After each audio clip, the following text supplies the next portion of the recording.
अस्सलाम वालेकुम नाजरीन, मैं हूँ रामीन सैयद और आप देख रहे हैं प्रोग्राम ज़ेरे बहस। नाजरीन, किसी भी मुल्क की तरक्की के लिए उस मुल्क के तमाम स्टेक होल्डर्स का एक पेज पर होना पाकिस्तान की सियासत के कॉन्टेक्स्ट में बहुत ही अहम समझा जाता है। इन स्टेक होल्डर्स में जुडिशरी, हुकूमत और मिलिट्री अहम सतून समझे जाते हैं।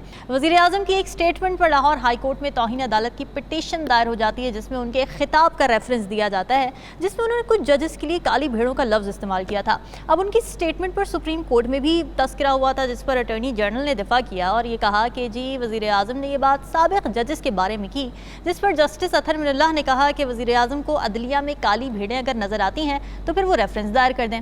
और उन्होंने ये भी कहा कि वज़ीर आज़म को शक का फ़ायदा दिया जा सकता है, मगर सवाल ये है कि अदलिया के ख़िलाफ़ इस तरह की सियासी बयानबाजियों का आखिर मकसद क्या है, और फिर तमाम स्टेक होल्डर्स के दरमियान ये दूरियाँ और तलखियाँ जो नज़र आ रही हैं आखिर कैसे कम की जाती हैं, इस पर बात करेंगे। प्रोग्राम के पहले हिस्से में ज्वाइन कर रहे हैं सीनियर तज़कियाकार नजमुल साकिब साहब, राव खालिद साहब और साकिब बशीर भी हमारे साथ मौजूद होंगे। आप सभी का बहुत शुक्रिया। नजमुल साकिब साहब, इस पर तो हम बात करेंगे कि किस तरह ये दूरियां कम की जा सकती हैं, मगर ज़रा बड़ा बेसिक सा सवाल है, बुनियादी सा सवाल, ये काली भेड़ों का फिनोमेना है क्या? काली भेड़ें होती क्या हैं?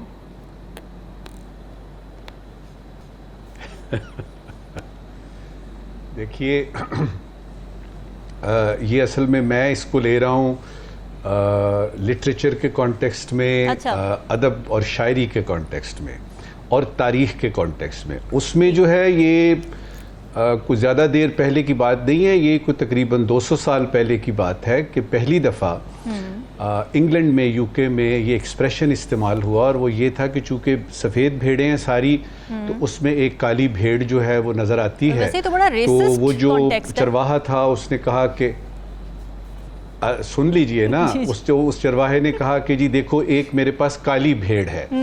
तो जो पहले इसका मतलब बनता था वो ये था कि कोई भी किसी भी ख़ानदान में, किसी भी ग्रुप में अगर कोई शख्स जो है वो थोड़ा सा ऑड है या थोड़ा सा मुख्तलिफ है, मिसाल के तौर पे अगर एक घर में पाँच भाई हैं और 4 भाई जो हैं वो लॉयर हैं और एक जो है वो आर्टिस्ट है या उसने लिटरेचर में किया हुआ है, तो होगा कि ये काली भेड़ है क्योंकि वो बाकियों से मुख्तलिफ है। अच्छा। ये मैं बात कर रहा हूँ तकरीबन 200 साल पहले की। अब आते हैं उस वक्त से लेके अब तक होता ये रहा कि एक लंबा सिलसिला चलता है, और ये जो काली भेड़ का लफ्ज़ है किसी वजह से एम्बैरसमेंट के ज़ुमरे में आना शुरू हो जाता है, गलतुल आम हो जाती है बात, और काली भेड़ को समझा जाता है ये कोई बड़ी यानी गलत बात है, ये कोई ऐसी बात है जो कि अच्छी नहीं है। तो पहले तो मैंने आपको इसका बताया कॉन्टेक्स्ट। जबरदस्त। मुख्तलिफ होना इसका मतलब है, इसका मतलब ये नहीं है कि कोई बहुत ज्यादा खराबी है या कोई बहुत ज्यादा डिस्ट्रक्टिव या उस तरह की चीज है। अब लहजे से फर्क पड़ता है, किस तरीके से आप बात करते हैं और जिस कॉन्टेक्स्ट में आप बात करते हैं। जाती तौर पे आप मुझसे पूछेंगी, मेरे ख्याल में जब आदमी वजीर आज़म के मनसब पे बैठता है, सदर पाकिस्तान के मनसब पे बैठता है या चीफ जस्टिस के मनसब पे बैठता है, तो ज़रा सोच समझ के बात करनी चाहिए, क्योंकि आपकी बात के कई मतलब निकल सकते हैं। मेरा थोड़ा सा इससे इख्तिलाफ इसलिए है कि वही एक चीज़ जो आप एक तरह से बता रहे हैं, अगर थोड़ा सा चेंज करके बताएंगे तो शायद मामलात दुरुस्त यानी कॉन्टेक्स्ट में, तनाजुर में नजर आएंगे। मिसाल के तौर पे आप कहते हैं कि जंग हो रही है, हाँ, या जंग है, उसके मुकाबले में मैं कहूंगा कि अमन अभी नहीं आया। ठीक है, देखिए मैं वही बात कर रहा हूँ, बिल्कुल सही। उसके बाद ये कि आप कहते हैं जी ये कितनी बड़ी प्रॉब्लम आ गई है, ये एक तो गर्मी बड़ी प्रॉब्लम है। हाँ। तो मैं क्या कहूंगा, मैं कहूंगा गर्मी एक चैलेंज है। सबसे पहले ये करना है कि अगर अदालत की बात आ रही है तो जरा सोच समझ के बात कीजिए कि मैं एक आदमी है जिसने लॉ किया, LLB की, उसके बाद उसने पता नहीं LLM भी किया, फिर उसने प्रैक्टिस की, कोई उसने 2-3 हज़ार केसेस लड़े, फिर वो छोटा जज बना, फिर वो हाई कोर्ट में आया, फिर वो सुप्रीम कोर्ट में आया। मेरी कितनी बिसात हो सकती है लॉ के बारे में, तो मैं जब लॉ की बात होगी तो मैं, और फिर अगर अदलिया की बात है, सुप्रीम कोर्ट की, हाई कोर्ट की, बाबा उनको हमसे ज्यादा पता है लॉ का। हाँ। अब हो क्या रहा है, जरा सी बात होती है और सीधा जज के ऊपर, भाई आप जजमेंट के ऊपर बात कर सकते हैं, जज पे आप बात किसी भी सूरत में नहीं कर सकते, और वो हो रहा है पर्सनल अटैक। 4-5 बातें, और यानी इस वक्त की आखिरी बात, 4-5 मशवरे हैं जो मैं अपने आप को दे रहा हूं, राव साहब को, आपको, और आपके यानी जरिए बाकी सबको भी। देखिए, अल्फाज का चुनाव ठीक कर लीजिए, लहजा दुरुस्त कर लीजिए, अल्फाज का चुनाव और लहजा दुरुस्त कर लीजिए, काफी सारे मसाइल इसी से हल हो जाएंगे। ठीक है। अपना अपना काम कीजिए, इदारों को चाहिए कि वो अपना काम करें, अपनी उनकी डोमेन जो स्फीयर ऑफ इन्फ्लुएंस है उसमें रह के काम करें, दूसरों पे उंगली ना उठाएं, अपनी कारकर्दगी की तरफ तवज्जो दें, कार्रवाइयां ना डालें। आखिरी दो बातें, मकसद अगर एक है, मकसद अगर एक है कि पाकिस्तान को हम सब ने मिल के बहरानों से निकालना है, सब ये क्लेम कर रहे हैं, तो मिल के बहरानों से निकालना है तो फिर मिल के तो काम करना पड़ेगा ना।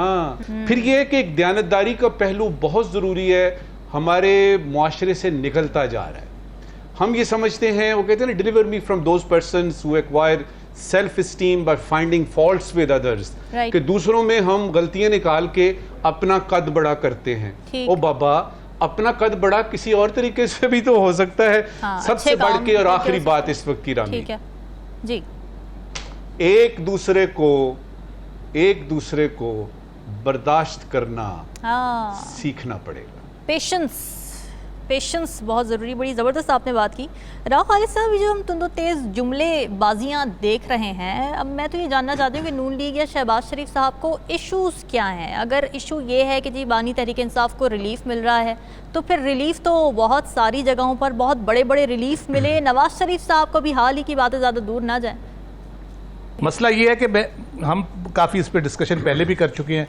6 जजों के ख़त से जो मामला शुरू हुआ, मैं उस दिन से कह रहा हूँ, कोई बंदा है जो नहीं चाहता मामला ठीक हो, कोई बंदा है जो शरारत करता है, कोई बंदा है जो मामला को ख़राब करता है। जो मामला घर के अंदर तय होने वाला था, उसको तारड़ साहब जो हमारे वज़ीर कानून हैं, उन्होंने उस पर पूरी प्रेस कॉन्फ्रेंस कर डाली 6 जजों के ख़त के ऊपर, और साथ अटॉर्नी जनरल साहब को बिठाया, अगर आपको याद हो, फौरी तौर पर। और जिस किस्म की उन्होंने उसमें धमकियाँ लगाने की कोशिश की, बिटवीन द लाइंस बताने की कोशिश की, डिसिप्लिनरी एक्शन की बात की, सारा कुछ। तो बात यह है कि मामला, लॉ मिनिस्टर का काम है मामले को सुलझाना, मामला फहमी, वो मेन बंदे हैं इस सारे मामले में। जब भी जुडिशरी के इश्यूज होते हैं, अटॉर्नी जनरल और लॉ मिनिस्टर जो है उसमें बड़ा इंपॉर्टेंट रोल प्ले करते हैं। अगर वही गड़बड़ कर रहे हैं या वही खराबी पैदा करने की कोशिश कर रहे हैं, तो फिर मामला सुलझेगा कैसे? मुझे कभी कभी लगता है कि जानबूझ के इन चीज़ों को ख़राब किया जा रहा है। देखिए, सियासी मुज़ाकरात जो है ना, वो सूरत हाल की बेहतरी का बायस बन सकते हैं। भले इमरान खान साहब कहते रहे कि उन्होंने इस्टेब्लिशमेंट से बात करनी है, फ़ौज से बात करनी है, लेकिन जब तक पॉलिटिकल लोगों के दरमियान मुज़ाकरात नहीं होंगे, एक पार्टी अगर फ़ौज से बात करेगी तो दूसरी तरफ जाके खड़ी हो जाएगी, तीसरी तरफ जाके खड़ी हो जाएगी। पॉलिटिकल स्टेक होल्डर्स जब तक आपस में बैठ के मामलात, रूल ऑफ बिजनेस तय नहीं करेंगे, अपना कवायद तय नहीं करेंगे, अपनी लिमिट्स तय नहीं करेंगे। चार्टर ऑफ डेमोक्रेसी था, लेकिन उसको किसी ने नहीं माना, इतराफ़ जुर्म भी किया, लेकिन उस पर फिर अमल नहीं किया। तो इस किस्म की चीज़ें, इस किस्म की चीज़ कोई होगी जिस पे अमल भी किया जाए, फिर मामला ठीक हो सकते हैं। लेकिन सरेदस उसका इम्कान नज़र नहीं आता। क्यों नज़र नहीं आता? एक तरफ दावत दी जाती है मुज़ाकरात की, और दूसरी तरफ इस किस्म की बातें की जाती हैं कि अगर रिलीफ मिल रहा है तो क्यों मिल रहा है, और उधर उनके सेक्रेटेरिएट पे हमला कर दो, उसको बर्बाद कर दो, नए केसेस बनाने शुरू कर दिए हैं, नई नई चीज़ें निकाली जा रही हैं। तो मसला ये है कि कोई, हम जो सूरत हाल ओवरऑल हम देख रहे हैं, उसमें मुझे तो कम होता नज़र नहीं आ रहा। हम जितनी मर्जी खुशगुबानी का शिकार हो, मैं भी उस खुशगुबानी का शिकार हूँ, लेकिन एक तारीख होती है इवेंट्स की जो हम देखते आ रहे हैं पाकिस्तान में जिस तरह से होते हैं, उसकी बुनियाद पे आप असेस करते हैं कि ये क्यों, ये चीज़ें जो हो रही हैं, इसका नतीजा क्या निकल सकता है पॉसिबल, और क्या निकला। हमेशा जो निकला है नतीजा वो वही था जो अब हम खदशा जाहिर कर रहे हैं।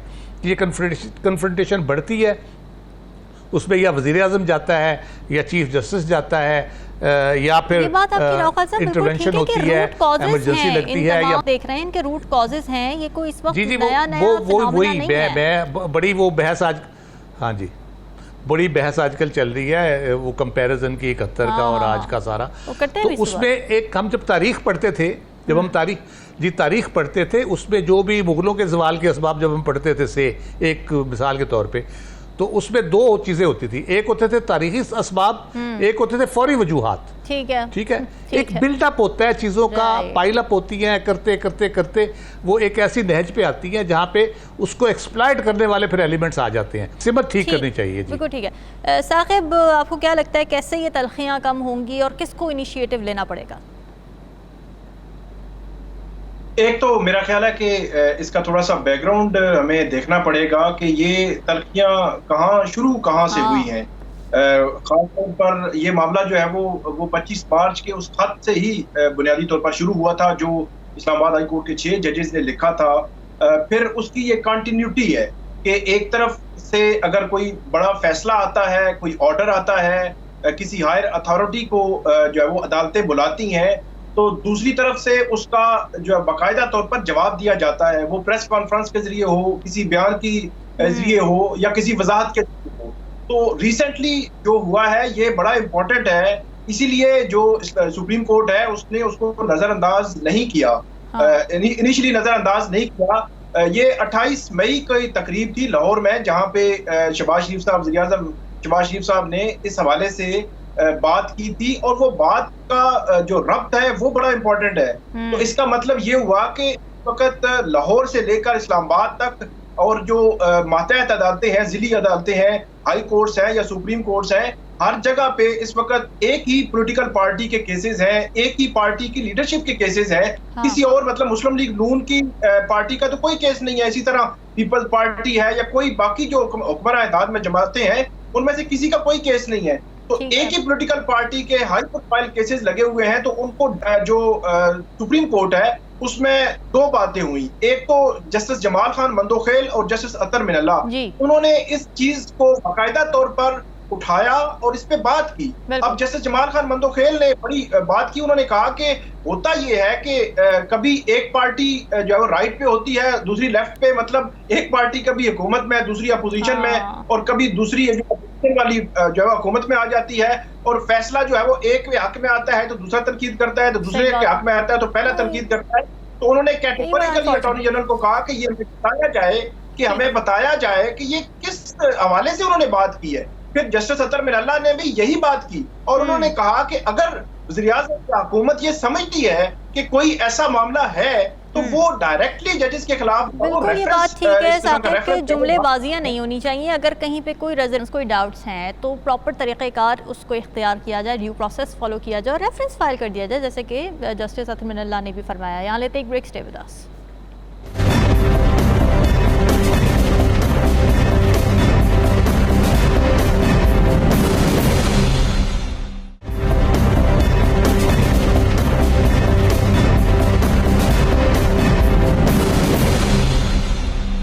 वेलकम बैक जी। बानी तहरीक इंसाफ को जहाँ कुछ केसेस में रिलीफ मिलता नज़र आ रहा है, जैसे कि वो 9 मई के 2 मुकदमात में बरी हो गए, वहीं कुछ नए केसेस भी बनते नज़र आ रहे हैं। वफाकी तहकीकाती एजेंसी यानी FIA ने बानी PTI के एक्स अकाउंट से शेख मुजीबुर रहमान की वीडियो शेयर करने के मामले की तहकीकात शुरू कर दी है, जबकि दूसरी जानिब पंजाब काबीना ने रियासती इदारों के खिलाफ मुबैना तौर पर नफरत अंगेज़ बयानियाँ तैयार करने पर उनके और पार्टी के दीगर रहनुमाओं के खिलाफ कानूनी कार्रवाई की भी मंजूरी दे दी है, जिसको PTI ने हाई कोर्ट में चैलेंज तो कर दिया है। साथ ही फॉर्मेशन कमांडर्स कॉन्फ्रेंस हुई जिसमें एक बार फिर 9 मई के मुकदमात को मंतकी अंजाम तक पहुंचाने की बात की गई है। तो क्या नज़र आ रहा है इसमें, रीडिंग क्या है, बानी PTI को कितना रिलीफ मिल सकता है और कितनी मुश्किलात उनके लिए बढ़ती हुई नज़र आ रही हैं?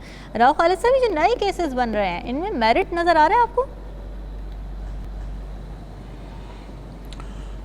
देखिए, मेरिट डिमेरिट तो इतना इस पे बहस हो चुकी है और इतना यानी अगर मेरिट है तो PTI जो है वो शोर मचाना शुरू कर देती है, अगर मेरिट नहीं है और अदालत केसेस फारग करती है तो दूसरी PMLN और जैसे मियाँ शहबाज शरीफ साहब का हम जिक्र कर रहे थे, वो शोर मचाना शुरू कर देते हैं कि जी जजेस ये हैं और जजेस वो हैं। तो ये मेरिट डिमेरिट का फैसला मेरा ख्याल है तारीख ही करेगी। ये सियासी केसेस जितने भी हैं इनका, तो उसको तारीख पे ही छोड़ देते हैं, ठीक है, उसको तारीख पे ही छोड़ देते हैं। लेकिन सबसे अहम बात जो आपने की इसमें, वो मेरे ख्याल से जो पिछले टॉपिक में भी हम जो बात कर रहे थे और जिस तशवीश का या जिस कंसर्न का इजहार एक आम शहरी के तौर पे हम करते हैं, उसमें 9 मई सबसे इम्पोर्टेंट है। ठीक, 9 मई का जो मसला है, जब तक वो केस मुकदमा वो किसी तरफ नहीं लगता उस वक्त तक ये टेंशन में मुझे तो कमी उस तरह से होती नज़र नहीं आती।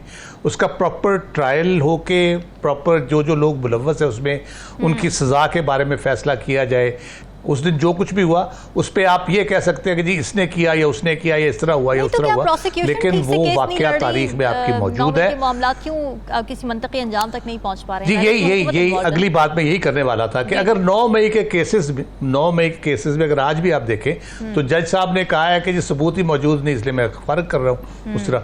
तो फिर ये बड़ी जग हंसाई का बायस ये चीज़ बन रही है कि जब अगर केसेस बहुत सीरियस मसला है उसको क्यों संजीदगी से नहीं लिया जा रहा, जो भी प्रोसिक्यूटर है, जो भी लोग हैं, जो भी उसमें एविडेंस लेके आ रहे हैं, वो क्यों उस संजीदगी से नहीं करे। जितना बड़ा ये सानिया हुआ है उसको शायद वकीलों को इदराक नहीं हो रहा या प्रोसिक्यूशन को इदराक नहीं हो रहा कि वो कौन सा केस लड़ रहे हैं और किस तरह से लड़ रहे हैं, जिसने पाकिस्तान की पूरी सियासी तारीख को एक तरह से हिला के रख दिया है, पूरे मुल्क को हिला के रख दिया है।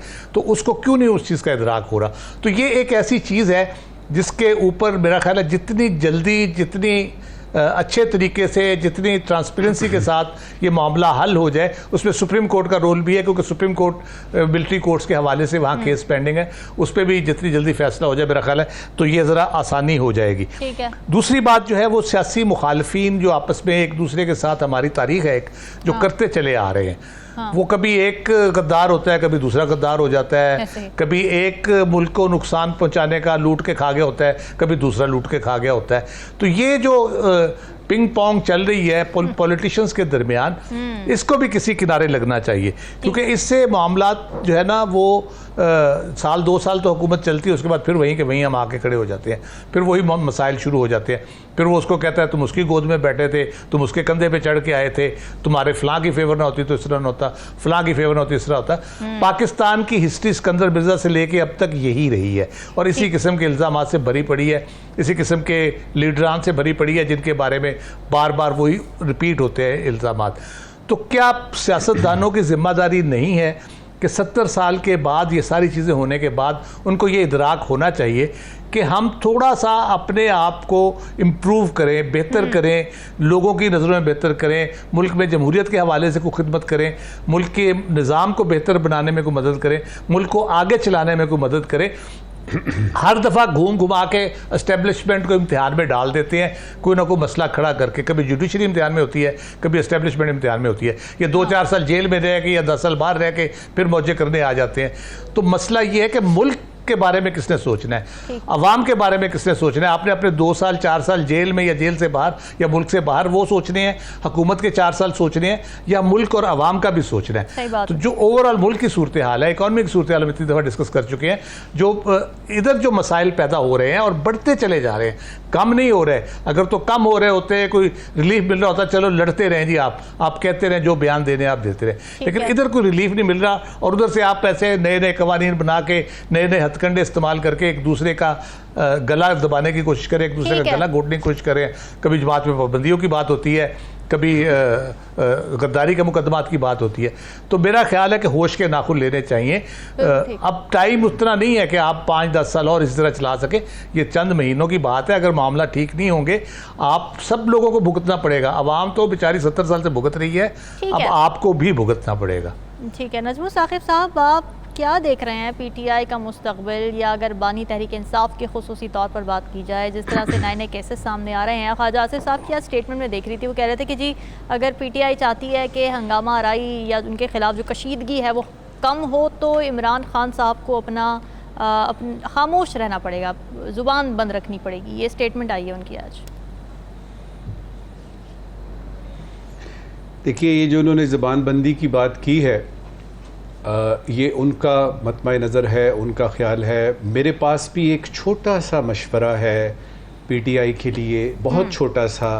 शायद इस पे अमल करके तो PTI की जो इस वक्त सूरत हाल है, जो वो एक भंवर में फंसी हुई है, उसमें से निकल सके। उसको बताने से पहले 2 बातें वजाहत करना चाहूँगा, और वो ये सबसे पहले तो ये है कि PTI के मुताबिक इस वक्त खान साहब के खिलाफ 200 से ज़्यादा मुकदमात हैं। बिल्कुल, ये मैं नहीं कह रहा, ये PTI कह रही है, और वो कहते हैं कि जी 200 से ज़्यादा केसेस हैं, 2-3 में रिलीफ मिलता है तो 2-3 नए आ जाते हैं। इसका मतलब ये है कि जहाँ तक इंटेंट का ताल्लुक है कि इसके साथ करना क्या है, वो कहीं फैसला हो चुका है कि केसेस इतने और उसका जवाब भी जो है वो पीटीआई हमें देती है। वो कहती है कि लोग ये समझते हैं हाँ।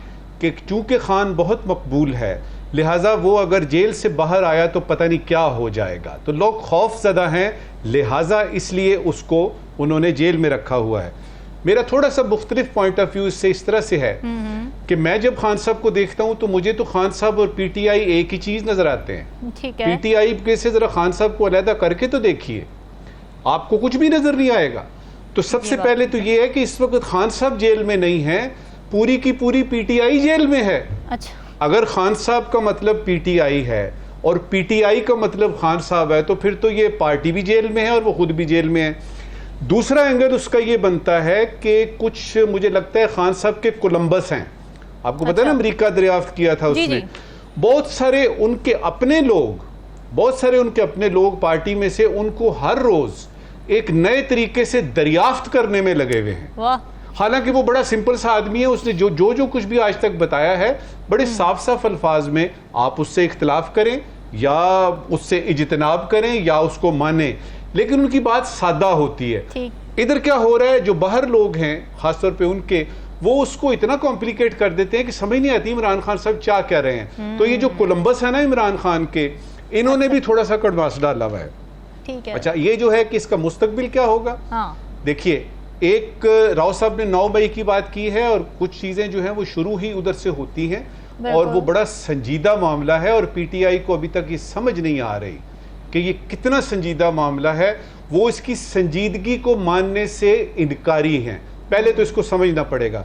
कल ही जो मुलाकात हुई है, यानी जो फॉर्मेशन कमांडर्स और कोर कमांडर्स ने मिलकर कहा है, उनमें 9 मई का दोबारा से इयादा किया गया है और उसमें 4 कैटेगरीज को दोबारा दोहराया गया है। अच्छा। Planners, perpetrators, abettors and facilitators. वो जिन्होंने 9 मई प्लान किया, वो जिन्होंने बीच में जाके शिरकत की, वो जिन्होंने अबैट किया यानी पीछे देख के शह दी, या वो जिन्होंने फैसिलिटेट किया, ये चारों किस्म के लोगों का दोबारा से उसमें जिक्र किया गया है। इसका मतलब है कि वो संजीदगी को रीइटरेट किया जा रहा है। मुस्तकबिल खान साहब का आखिरी बात जी, अगर आप 9 मई का देखें और ये कल वाली बात देखें, खान साहब का मुसलसल जेल में रहना देखें, 200 से ज़्यादा केसेस देखें, तो मुझे तो मुस्तकबिल जो है वो साफ नज़र आ रहा है, बताने की ज़रूरत नहीं है। मैंने वो मशवरे की बात की थी ना कि पीटीआई को और खान साहब को, मेरी औकात भी साथ नहीं है कि मैं खान साहब को या उनकी पीटीआई को यानी मशवरा दे सकूं, लेकिन 2 लफ्ज़ उनके लिए छोड़ के जा रहा हूं। एक लफ्ज़ है मसलहत, इसका मतलब समझिए, और दूसरा है मसालिहत, इसका मतलब समझिए, और आपको इस दायरे में से निकलने का एक रास्ता नजर आएगा, मसलहत और मसालिहत। ठीक है साकिब, एफआईए के केस के हवाले से थोड़ी मैं आपसे बात करना चाह रही हूँ। बानी पीटीआई तो लाताल्लुक़ हैं इस बात से। अली मोहम्मद खान साहब ये फरमा रहे हैं कि उनका जो अकाउंट है वो बैरून मुल्क से ऑपरेट होता है, उनको इल्म नहीं था कि वो वीडियो वहाँ पे चली गई, और अब जो भी चीज़ उस पर अपलोड होगी वो खान साहब की मर्ज़ी से अपलोड होगी, ये भी स्टेटमेंट सामने आ गई है। तो ये क्या मामला है इस वक्त? एक तो जो बानी पीटीआई का अकाउंट है, इससे कबल भी उनसे ट्वीट्स भी आते रहे हैं और पीटीआई बहुत सारे जो अपने बयानिए को प्रमोट भी करती रही है। अब पहली दफा ये ऐसे हुआ है कि पीटीआई ने उस पोस्ट को जो बानी पीटीआई है उनके हवाले से डिसओन किया है। ये बहुत ही एक्स्ट्राऑर्डिनरी। शायद ऐसे लगता है कि विद इन पार्टी कहीं ना कहीं इस चीज को महसूस किया गया है कि कोई गलती हो गई है उनसे, और उस गलती के मुदावे के लिए मेरा ख्याल है अब मामला उन लोगों पे डाल रहे हैं जो पीटीआई के सोशल मीडिया के साथ मुंसलिक हैं और वो बैरून मुल्क बैठे हुए हैं। अच्छा। और वो कह रहे हैं कि ये जो पोस्ट है ये जो इमरान खान साहब हैं उनकी मर्जी या उनकी इजाजत से नहीं हुई। अच्छा, इसमें भी पीटीआई के अंदर तो बात हो रही है, जो मुख्तलिफ रहनुमा है मुख्तलिफ बात कर रहे हैं, लेकिन उनके तर्जुमान ने कैटेगोरिकली कहा कि उनके इल्म में नहीं था।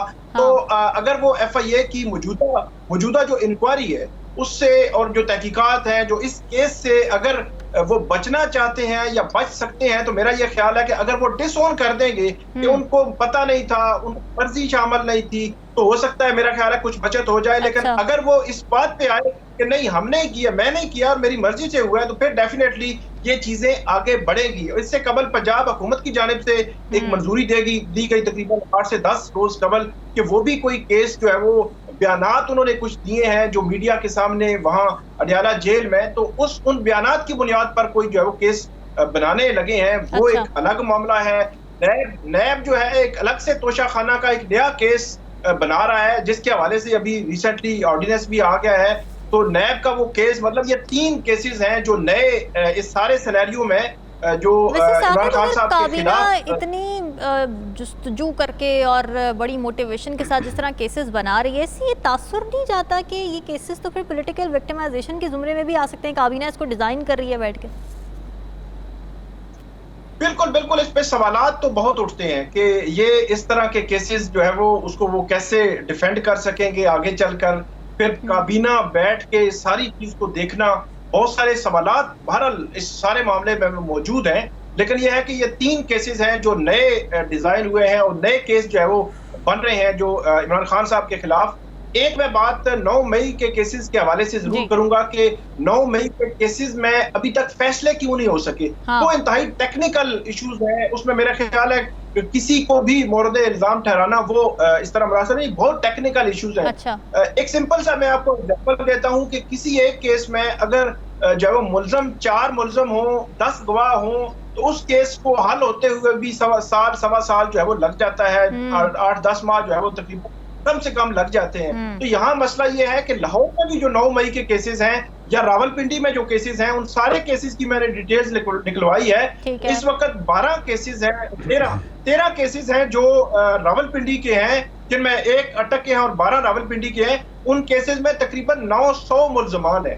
तो 900 मुल्जमान, और जहां तक मैंने आपको एग्जांपल दी कि अगर 4 मुल्जिम हो, 10-12 गवाह हो, तो उसमें इतना टाइम लग जाता है। तो यहाँ 900 मुल्जमान है। ठीक है, ये सवाल आपके लिए छोड़ के जा रहे हैं, फीडबैक जरूर दीजिएगा। इजाजत, अल्लाह हाफिज।